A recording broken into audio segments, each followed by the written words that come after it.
Tausiah Sang Kiai, menuju Allah itu perlu guru mursyid.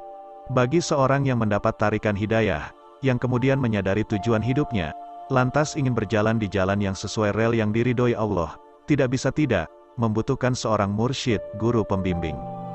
Perumpamaan itu kita mau ke Jakarta, maka kita yang belum pernah ke Jakarta, sangat membutuhkan seorang penunjuk jalan, seseorang yang pernah ke Jakarta, dan tahu jalan pasti, mana jalan yang harus dilalui, dan mana jalan yang rusak, jangan ditempuh. Dengan kata lain, seorang penunjuk jalan, mursyid itu harus seseorang yang benar-benar mengenal medan yang akan dilalui, sehingga jika tujuan kita Jakarta, maka kita akan sampai di tujuan dengan selamat, tanpa harus mengalami kecelakaan fatal, atau tersesat bertahun-tahun tak sampai tujuan. Seorang mursyid itu bisa siapa saja, dan seorang mursyid itu selalu tak akan mengaku mursyid, karena keikhlasannya tak bisa dikotori dengan pengakuan, seperti seorang sopir bus, pernah naik bus kan? Nah, yang duduk di belakang sopir, dan memegang setir saat bus jalan, itu ya sopirnya, ndak usah ngaku sopir, semua orang juga yang naik bus itu akan tahu dia itu sopirnya. Dan siapa mursyid yang akan menghampiri kita dan membimbing kita adalah semata-mata kehendak Allah Azza wa Jalla. Jika Anda mungkin dalam penantian mendapat mursyid, seorang penunjuk rohani, berhati-hatilah jika seseorang mempromosikan dirinya sebagai mursyid untuk Anda, namun sebaliknya jangan pernah menganggap remeh seorang muslim pun yang ditemukan karena bisa jadi ia adalah mursyid Anda. Berikut adalah tips atau langkah-langkah awal dalam bertasawuf, sekedar wacana, teori, dan sekali lagi jalan ke Allah itu tak bisa dicapai hanya dengan jalan berteori, tapi dijalaninya amaliyah dengan tekun dan istiqomah.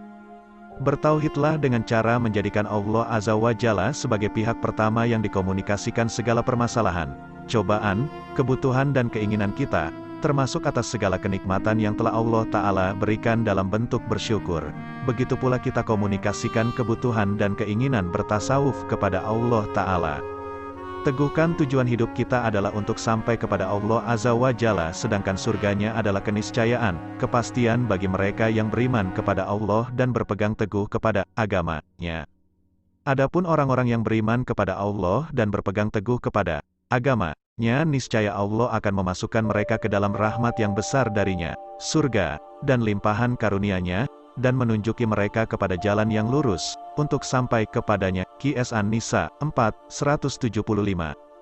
Sampai kepada Allah Azza wa Jalla, sehingga dapat berkumpul dengan Rasulullah dan para nabi, para sidikin, para syuhada dan para solihin.